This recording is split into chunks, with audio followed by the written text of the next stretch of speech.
विषय आयो र म आज कुनै तर्क गर्न आएको होइन, म तर्क वितर्क गर्न आएकै होइन। म आज खालि एउटै कुरा गर्न आएको, यो मुलुकलाई कसरी बचाउने, यो मुलुकलाई कसरी बचाउने, हाम्रो डेमोक्रेसी कसरी बचाउने, हामी गर्ने के। याद गर्नु होला, तपाईले गएको चुनावमा 76% 76% चाहिँ नि टर्नआउट भएको थियो, मान्छेले त्यति उत्साहले भोट गरेका थिए र त्यो इलेक्सनको नतिजा आज 3 वर्ष पुग्दाखेरि हामीले जनताले भोट गरेर पठाएका व्यक्तिहरूले सबै अधिकार सुप्रिम कोर्टलाई सुम्पिदिए र सुप्रिम कोर्टका न्यायाधीशहरू हामी चुनेका मान्छे होइनौँ। हामीले 76%ले चाहिँ नि चुनेका व्यक्तिहरूले चाहिँ नि सारा अधिकार आए चाहिँ नि हामीले सुप्रिम कोर्टलाई बुझाइदियो। अब जे हुनु त मुलुकमा सुप्रिम कोर्ट डिसाइड गर्छ। लोकतन्त्र भनेको त्यो होइन। लोकतन्त्र भनेको कस्तो कुरा हो भनेदेखि जहाँ सुप्रिम कोर्टमा चाहिँ नि खासै कानुनी कुरा जानुपर्ने हो, पोलिटिकल कुरा जानुपर्ने होइन। त्यसैले सबभन्दा पहिले कुरा त यो क्लियर गरौँ कि हाम्रो जनताको अधिकार हामीले चाहिँ पुरा सुप्रिम कोर्टले सुम्पिदियौँ। के त्यो ठिक थियो? लोकतन्त्रमा लोकतन्त्र अब कमजोर भयो। दोस्रो कुरा, आज कोरोनाको महामारी भयङ्कर छ, हामीलाई भ्याक्सिन चाहिएको छ। भ्याक्सिन किन्ने अवस्था हाम्रो छैन, अति महँगो छ भ्याक्सिन, तर त्यसलाई अलिक सस्तो पनि मुलुकबाट पाउन सकिन्छ। त्यही पनि एक भ्याक्सिनको $3-4 पर्छ र यहाँ जनताको अधिकारै छ, सरकारको दायित्वै थियो कि चाहिँ सबै जनता जोलाई चाहिने हो फ्री भ्याक्सिन दिने। त्यसको मतलब अरबौं खर्च हुन पर्ने थियो। अब त्यो भ्याक्सिनले जनता बचाउने जुन पैसा छ, अब त्यो पैसा विकास खर्च सबै दिए अब हामी इलेक्सनतिर जानु पर्ने भयो। 3 वर्ष नपुग्दै अब 2 वर्षमा इलेक्सन जान त्यो पैसा जुन जनता बचाउने पैसा थियो, अब त्यो इलेक्सनमा ओलीजीको नाक बचाउनेतिर हामी गर्न आयौँ। यो अहिले इलेक्सन कुनै हालतमा हुनु हुँदैन। पैसाको कुरा मात्रै हेर्ने हो भने हुनु हुँदैन। हामीसँग मान्छे बचाउने, मैले आज मलाई कुनै पोलिटिकल पार्टी या कुनै नेताको चाहिँ मलाई के अस्तित्व जोगाउनु छैन। मेरो पहिले जनता बचाउँ र आज सबभन्दा ठुलो शत्रु भनेको चाहिँ नि प्रचण्ड ओली होइन, शत्रु भने कोरोना हो। त्यसलाई बचाउनको हामी अगाडि बढ्न सक्नुपर्छ। त्यो पैसाकै कुरा हो यो। त्यसैले ओलीजीले अहिले जुन आज गर्नुभयो, संसद विघटन गरेर त्यसपछि इलेक्सनमा जानु भन्नु, यो कदम बिल्कुलै गलत छ। ओलीजीले कतिपय कदम 3 वर्षमा ठिक गर्नुभएको छ, बेठिक गर्नुभएको छ। मैले ठिकलाई ठिक भनेको छु, बेठिकलाई बेठिक भनेको छु। कतिपय उहाँको कुराहरूमा मैले बचाएको छु। तर यो कदम चाहिँ नि डेमोक्रेसीको लागि पनि खतरा, जनताको लागि पनि खतरा। मेरो जनताको बाँच्न पाउने अधिकारमा जुन पैसा आउनु पर्यो त्यो चाहिँ हामी इलेक्सनतिर लग्दैछौँ र त्यो इलेक्सनतिर केको लागि? त्यही नेताहरू छन् जो इलेक्सनमा लड्नेछन्, त्यही पार्टीहरू छन् इलेक्सनमा लड्ने। जितेर आउने पनि फेरि यिनै हुन् जसले हाम्रो अहिलेको अवस्था ल्याएको छ। चेन्ज छैन, मान्छे उही हुन्, इलेक्सन भएर आउने त्यही व्यक्तिहरू हुन् भनेदेखि के काम लाग्छ? फेरि इलेक्सन आयो, जित्यो, अनि हुन त यही रहेछ नि त। 2/3 सरकार बनाउँदाखेरि पनि यो अवस्था छ भनेदेखि अनि अब आउने चाहिँ नि चाहे त्यो 1/3 होस् कि 5/3 होस् कि 3/3, के मतलब हो हामीलाई? आखिरमा मान्छेको मन चेन्ज नहुँदासम्म के हुँदो रहेछ? गलत, बिल्कुल गलत। अब ओलीजीले त गलत गरे ठिक छ, तर राष्ट्रपतिको त्यत्रो ठुलो गलत कसरी हो? राष्ट्रपतिले कमसेकम आफ्नो पदको मर्यादा राख्नको लागि, आफ्नो पद बचाउनको लागि, आफ्नो मान बचाउनको लागि पनि त्यो ओलीजीले पठाएको प्रस्ताव राख्नु पर्थ्यो। केही दिन सर्वोच्चमा पठाउनु पर्थ्यो, जुन पहिले राजा वीरेन्द्रले गरेका थिए। राजा वीरेन्द्र जोसँग अधिकार थियो, राजा थिए, उनले पनि सुप्रिम कोर्टमा चाहिँ यस्तो अवस्था आउँदाखेरि सुप्रिम कोर्टमा सोधेका थिए र सुप्रिम कोर्टको आदेश उनको नि निर्णय आएपछि आफ्नो काम गरेका थिए। आज विद्या भण्डारीले एक छिनमा पास गर्थे नि, आफ्नो सल्लाहकार गरेर हुँदैन। यो त सुप्रिम कोर्टले चाहिँ नि त्यहाँ सुत्नु पर्थ्यो। सोचे कमसेकम राष्ट्रपतिको मान मर्यादा चाहिँ रहन्थ्यो। तर आज प्रेसिडेन्ट कम्प्लिटली मुसिए। हुन त विद्या भण्डारी कम्प्लिटली चाहिँ पोलिटिक्समा एकदम मुसिया हुन्, तर अहिले आए चाहिँ राष्ट्रपतिको पदै चाहिँ खत्तम भयो। सो यो यति ठुलो गल्ती भएको छ। अब कुरा आउँछ ओलीजीले चाहिँ नि यो जुन गर्नुभएको छ, अब भएको भोलि चाहिँ नि सुप्रिम कोर्टले अब के गर्छ भन्ने कुरा आउँछ। सुप्रिम कोर्टले अर्को उपाय नै छैन, सुप्रिम कोर्ट कसैको दबावमा छैन भनेदेखि, सुप्रिम कोर्टले विशुद्ध न्याय हेर्ने हो भने, सुप्रिम कोर्टले राष्ट्र हेर्ने हो भने, उसले संविधान हेर्ने हो भने उसले उपाय नै छैन। उसले कुनै हालमा पनि यो संसद विघटन गर्न दिन हुँदैन। किनभने सुप्रिम कोर्टले हेर्छ के भनेदेखि लेटर अफ द ल, संविधानमा के लेखिया छ, त्यो लेखिएको मर्म के थियो, लेखिया र मर्म त्यो बेलाको नेपालको हो। आजको परिस्थिति चेन्ज हुन सक्छ र सुप्रिम कोर्टले गर्दाखेरि लेटर अफ द ल पनि हेर्ने, कानुन पनि हेर्ने, मर्म पनि हेर्ने, तर मुलुक बचाउनेतिर पनि सुप्रिम कोर्टले हेर्नै पर्छ। मुलुकको जनताको लागि हो सुप्रिम कोर्टले काम गर्ने। खाली त्यो लेटरमा के लेख्छ, लेटरमा मात्रै के लेखेको हेर्नु त कुनै पनि लेखन दासले त्यसको निर्णय दिन सक्छ। यो मामुली कोर्टको लेखन दासले पनि संविधानमा यो लेखेको चाहिँ यही नै गर्छ भन्छ, तर यो संविधानमा चाहिँ अधिकार छैन। जस्तो सुकै चाहिँ नि तर्क वितर्क दिए पनि यो संविधानमा चाहिँ अधिकार चाहिँ छैन। त्यसैले अधिकार नभएको कुरा यहाँ भएको छ र यसमा सुप्रिम कोर्टले कुनै उपाय नै छैन। मुलुक बचाउने हो भनेदेखि सुप्रिम कोर्ट अरू डिसिसन गर्न सक्दैन। उसले यो संसद भङ्ग गर्न हुँदैन। किनभने गयो भनेदेखि अनि समस्या हुन्छ। अब अर्को कुरा के होला, सडकमा जुलुसहरू निस्के, सडकमा चाहिँ नि नाराबाजी भएको छ, ठिक छ, आपत्ति छैन। तर कोरोनाको टाइम छ, कोरोनाको टाइम यतातिर पोलिटिक्स गर्दाखेरि चाहिँ कतै कोरोनाले हामीलाई भ्रष्ट नपारोस्, त्यो पनि एकदम महत्त्वपूर्ण कुरा। जुलुस निकाल्ने व्यक्तिहरूले जो दलका नेताहरू छन् जुलुस निकाल्यो ठिक छ, तर दूरी मेन्टेन गरेर मास्क लगाएर कोरोनाको मर्यादा राखेर कोरोनासँग बचेर जुलुस निकाल्दा आपत्ति छैन। तर मेरो अनुभवमा, मेरो 36 सालदेखिको अनुभवमा चाहिँ नि जुलुसहरू निस्किँदाखेरि तोडफोड हुन्छ। त्यति मात्रै होइन, सुरक्षा कर्मीसँग भिडन्त हुन्छ। अब हेर्नुहोस्, जो सडकमा उत्रिएका छन् पार्टीका क्याडरहरू, उनले स्वेच्छाले उत्रिएका छन्। स्वेच्छाले मुलुकलाई कोरोनाले ध्वस्त पार्छ उनले निस्किँदाखेरि, त्यो मलाई थाहा छ। तर त्यो भित्र सुरक्षा कर्मीहरू जो हुन्छ भिडन्त गर्न जानुपर्छ, तिनको के दोष? हामी सुरक्षा कर्मीलाई किन चाहिँ यत्रो समस्या पार्ने? त्यसैले यो जो सडकमा उत्रिनुहोस्, आपत्ति छैन, तर कुनै हालतमा पनि त्यो सुरक्षा कर्मीसँग भिडन्त गर्ने काम चाहिँ नगरिदिनु होला। किनभने त्यो भित्र सुरक्षा कर्मीहरूको कुनै यसमा हात छैन। उनलाई उनको परिवारले चाहिँ कोरोनाले ध्वस्त पार्ने काम हामी नगरौँ। ती गरिब छन्, तिनलाई सरकारले हेर्नेवाला पनि छैनन्। त्यसरी चाहिँ नि हामी जनताले हेर्न पर्ने छ। र अर्को कुरा तपाईँले भन्छ जो सडकमा उत्रिएका छन् अलिकति संयम राख्नुहोस्। आखिरमा यो त गएर टुङ्गिन त सुप्रिम कोर्टमै हो। यो सडकबाट आजको दिनमा सडकबाट टुङ्गिने कुरा होइन।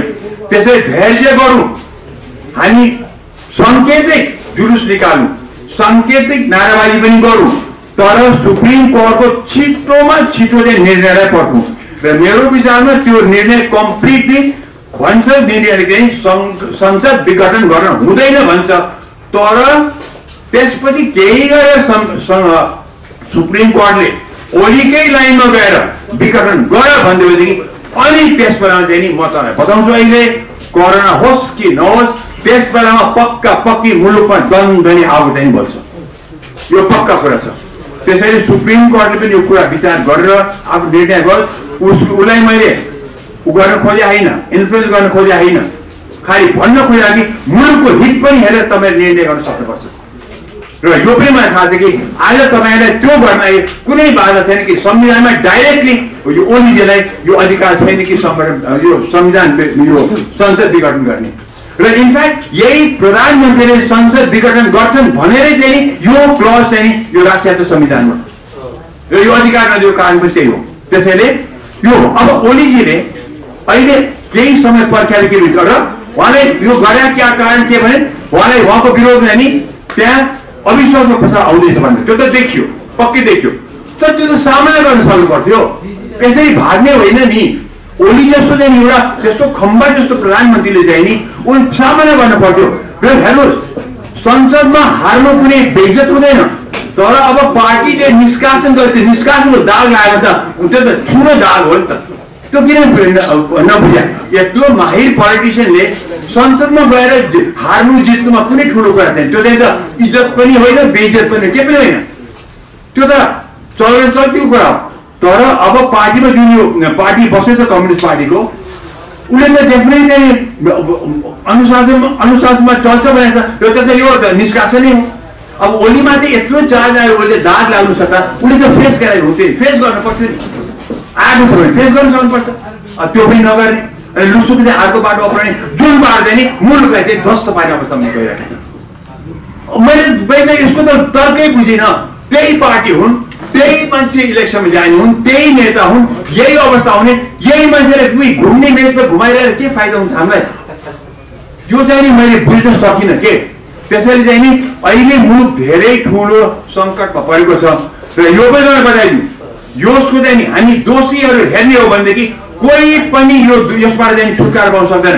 कम्युनिस्ट पार्टीको कुनै माथिल्लो तहको नेताले चाहिँ यसमा छुट पाउन सक्दैन। यो सबै दोषी छन्, चाहे प्रचण्ड हुन्, चाहे माधव नेपाल हुन्, चाहे झलनाथ, चाहे जो हुन्, ग्याङ अफ 4 हुन् कि ग्याङ अफ 5 हुन्, 6 हुन्, मतलब छैन, उत्तिकै दोषी छन्। किनभने यो अवस्था ल्याउनुमा यिनी सबै चाहिँ दोषी छन्।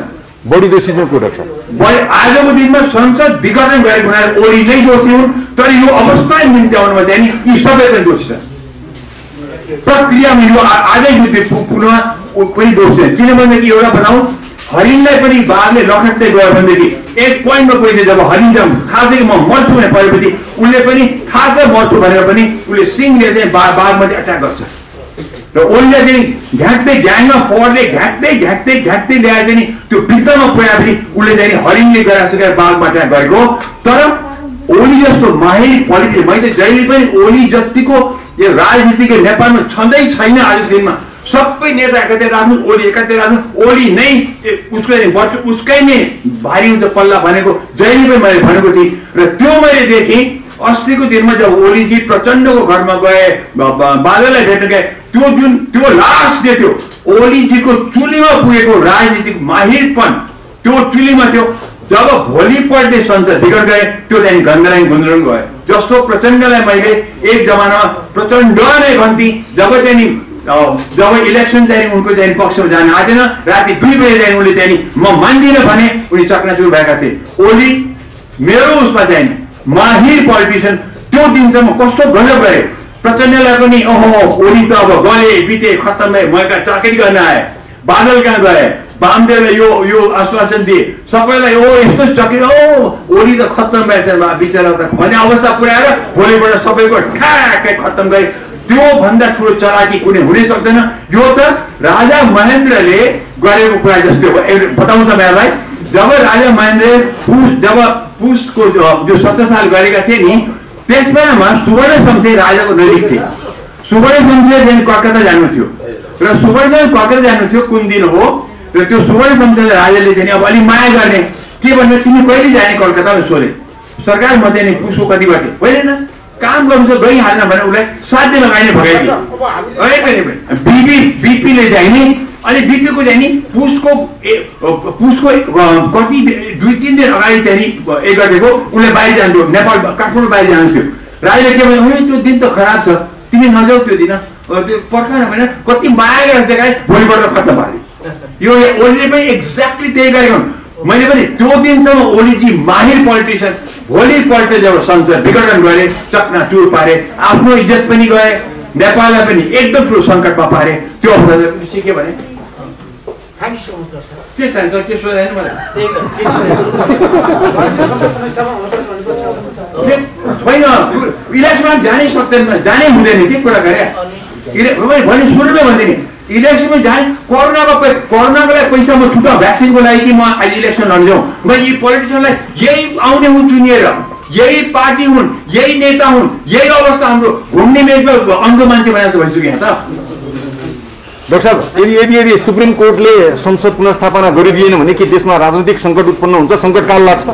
सङ्कटकाल त कुनै पनि लाग्दैन। अब ओलीजीको हातमा के छ भनेदेखि या त उनले चाहिँ सुप्रिम कोर्टले भनेको कुरा मानेर खुसुक्क चाहिँ नि सन्यास आखिर यिनले सन्यास लिनुपर्छ सबै अबदेखि अब ओलीजीको चाहिँ पोलिटिक्स करियर त धेरै छैन न त यिनीको यतापट्टि इतरका पनि प्रचण्ड छ अब सबै सन्यास दिनै पर्छ किनभने अब युवालाई छोड्नुपर्छ अब यिनीहरू चाहिँ यो जसले यो हाम्रो यो अवस्था ल्याए अब यिनले चाहिँ अब यो माथिका एउटा कम्युनिस्ट पार्टीका प्रचण्ड हुन् कि माधव नेपाल झन् यी सबै अब सन्यास लिनै पर्छ ओलीले पनि दिनुपर्छ उपाय छैन किनभनेदेखि यिनीहरूले हाम्रो देशलाई झ्यालै 3 वर्ष बन्द राखे आज चाहिँ नौटङ्की गर्ने खत्तम पारे हामीले त्यसैले चाहिँ यो जानुपर्छ र अगर सुप्रिम कोर्टले संसदलाई भङ्ग गर्यो भनेदेखि देशमा चाहिँ नि ठुलो सङ्कट द्वन्द नै आगो बढ्छ यो बतापछि थ्याङ्क यू सम्माननीय प्रधानमन्त्रीज्यूले हिजो गर्नुभएको प्रतिनिधि सभाको विघटन र मध्यावधि निर्वाचनको नीति घोषणाको सिफारिसको सन्दर्भलाई लिएर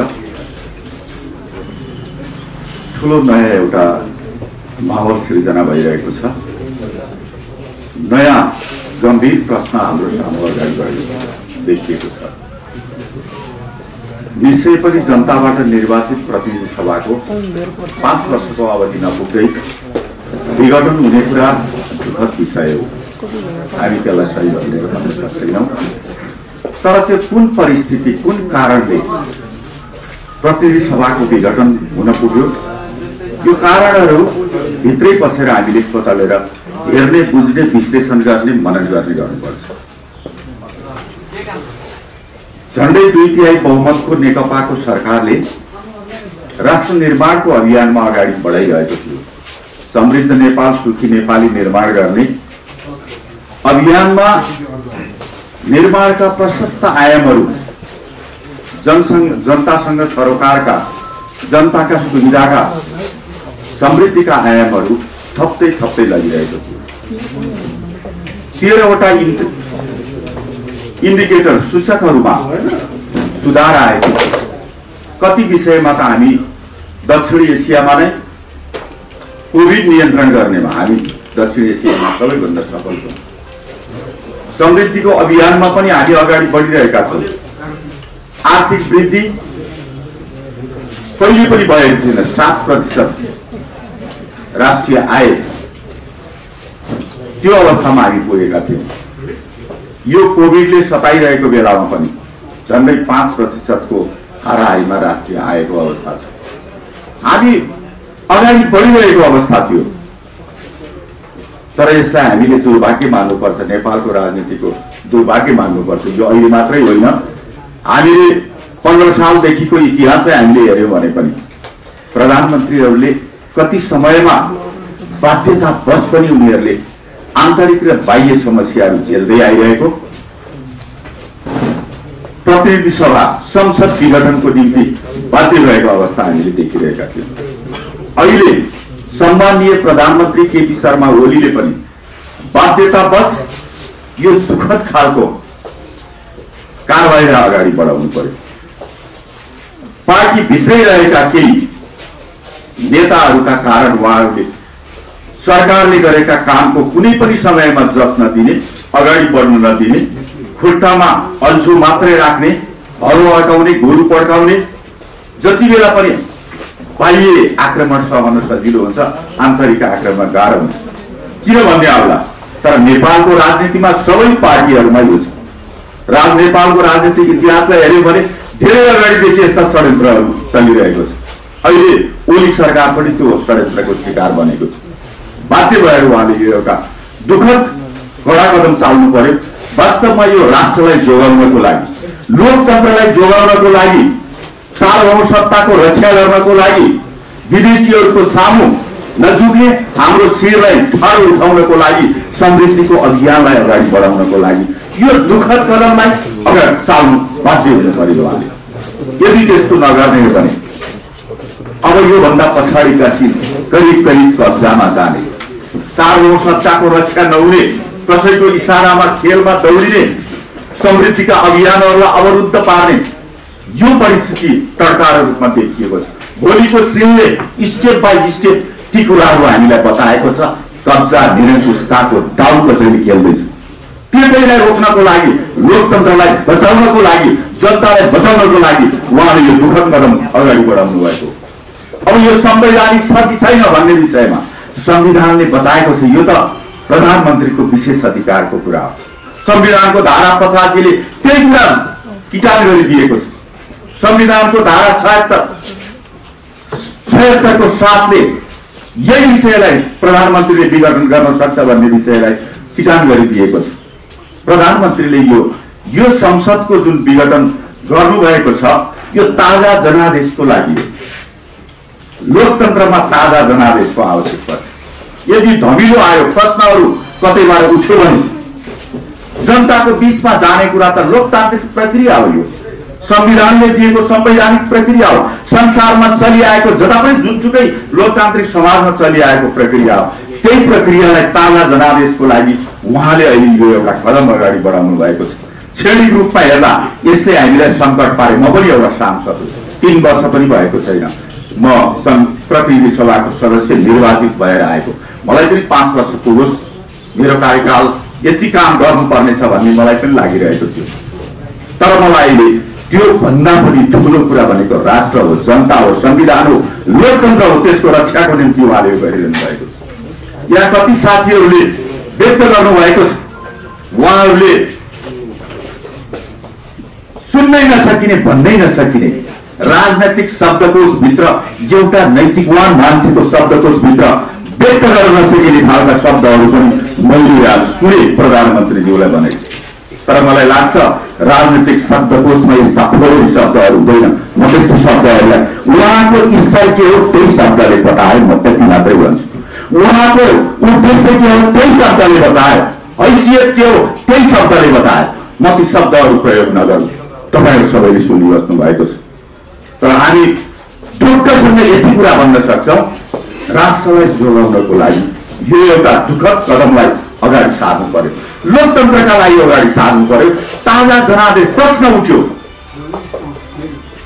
साहसी मानिसले आफ्नो नैतिकताको लागि उठेका प्रश्नहरूको जवाब दिनुपर्छ ताजा जनादेशबाट। त्यसैको लागि यो अगाडि बढेको विषयहरू हो। म यति नै कुराहरू राख्छु। धन्यवाद। चुनाव हुन्छ। चुनाव वैशाखको गति 17 गते र 27 गते 2वटा चरणमा चुनाव गर्ने कुरा गरेको छ। निर्वाचन हुन्छ, हामी निर्वाचनमा जान्छौँ, फेरि पनि हामी जनादेश प्राप्त गर्छौँ। हामीलाई यसमा कुनै चिन्ता छैन। अलिकति अप्ठ्यारो त महसुस भएको छ। जनताको बीचमा अहिले जे भइरहेको गतिविधिहरू छ, सरकारलाई काम गर्न नदिइरहेको, बाहिरबाट भन्दा पनि भित्रैबाट हो। यो अघि नै ग्याङ अफ 4, ग्याङ अफ 5, 6 भन्नुभएको छ। त्यही ग्याङबाट हो सरकारलाई काम गर्न नदिएको। मान्छे पछि, परिवार पछि मिडिया तयार गरेको छ। अनि त्यो मिडियाबाट भए नभएका भ्रमहरू फैलाउने काम गरेको छ, षड्यन्त्र गरेको छ, चरित्र हत्या गर्ने काम गरेको छ, हुँदै नभएको अफवाहहरू फैलाउने कामहरू गरिरहेको छ। त हामी यो कुरा जनताको बीचमा लिएर जान्छौँ। जनताहरू सचेत हुनुहुन्छ, बुद्धिमान हुनुहुन्छ। अलिकति मेहनत बढी गर्नुपर्छ। झुक्याउने होइन,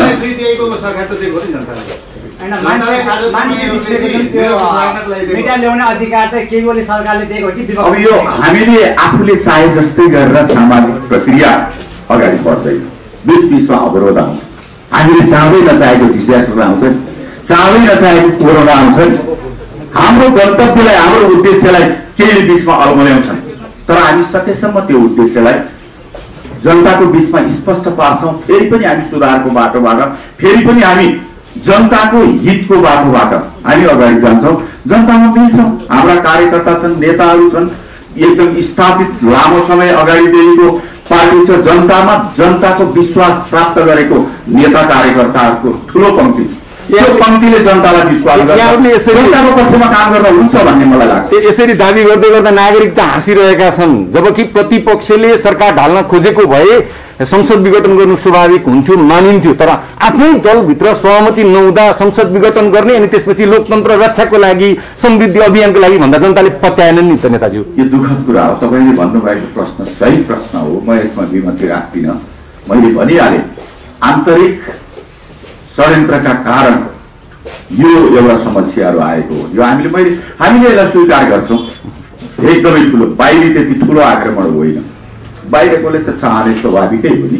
तर आन्तरिक रूपमै खिचातानीहरू, आन्तरिक रूपको एकदम गर्नै नहुने खालको तल्लो दर्जाको षड्यन्त्रको कारणले यो परिस्थिति आएको हो। हामी जनताको बीचमा जान्छौँ, बढी मेहनत गर्नुपर्छ। ठिक छ, जनताले जे जनादेश प्राप्त गर्न दिनुहुन्छ हामीलाई, हामी त्यसलाई स्वीकार गर्छौँ। हामीलाई विश्वास छ जनताले फेरि पनि हामीलाई अवसर दिनुहुन्छ। यहाँले समृद्धि अभियानको कुरा गर्नुभयो होइन, समृद्धि अभियान त अब त पूर्णविराम लाग्यो नि, किनकि समृद्धिको लागि छुट्याएको बजेट त निर्वाचनमा लगानी गर्नुपर्ने भयो। अर्को कुरा यहाँले समृद्धि र लोकतन्त्रका लागि पटक पटक त्यो शब्द उच्चारण गर्नुभएको छ। समृद्धि र लोकतन्त्रका लागि नेपालको व्यवस्थापिका संसद बाधक भयो, त्यही भएर विघटन गरियो। जवाफ यही हो। परिणाममा त्यही गर्नु पर्यो। त्यो भित्रको केही चलखेल बाधक भयो नि, गलत खालको क्रियाकलाप बाधक हुन पुग्यो त्यस्तो हो।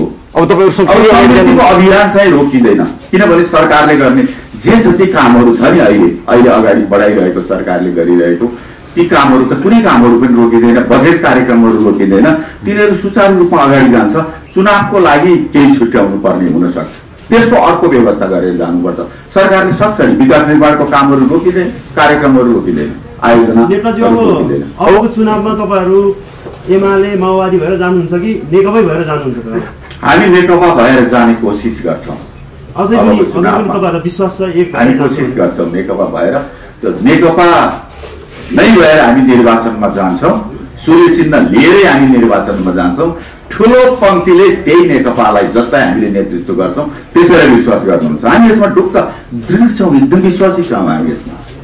अब नागरिकसँग भोट माग्न के मुख लिएर जाने? यही मुख लिएर जान त अलि लाज लाग्छ होला तपाईहरुलाई पनि? अलिकति अप्ठ्यारो हुन्छ। हामी गर्दै थियौँ, अप्ठ्यारो हो, फेरि पनि तपाईँहरूको अगाडि आए भनिहाल्यो नि। हामी भएका सबै विषयलाई हामी प्रष्ट रूपमा जनताको बिचमा राखिदिनु, के कुरा लुक्याउनु पर्छ? तपाईँहरूले मिडिया मार्फत धेरै कुरा बाहिर लगिदिनु भएको छ, राम्रो काम गर्नु भएको छ। हामी हो भनेर जान्छौँ। अब हामी सुधारको, हिजो हामी झुक्क्यौँ, छक्क्यौँ, फस्यौँ, अब हामी फस्दैनौँ। हामीलाई कसैले पनि षड्यन्त्रबाट हामीलाई भुलाउन सक्दैन, हामी भन्छौँ। तपाईँहरूको लागि जनताको निम्ति, जनताको नेपाली नागरिकलाई चाहिँ सुनैगरी प्रयोगशाला बनाइराख्ने होइन नेताजी? नेपाली नागरिकलाई चाहिँ प्रयोगशाला बनाउने सधैँ प्रयोगशाला होइन, अब काम गर्दै जाने हो। हस्, थ्याङ्क यू।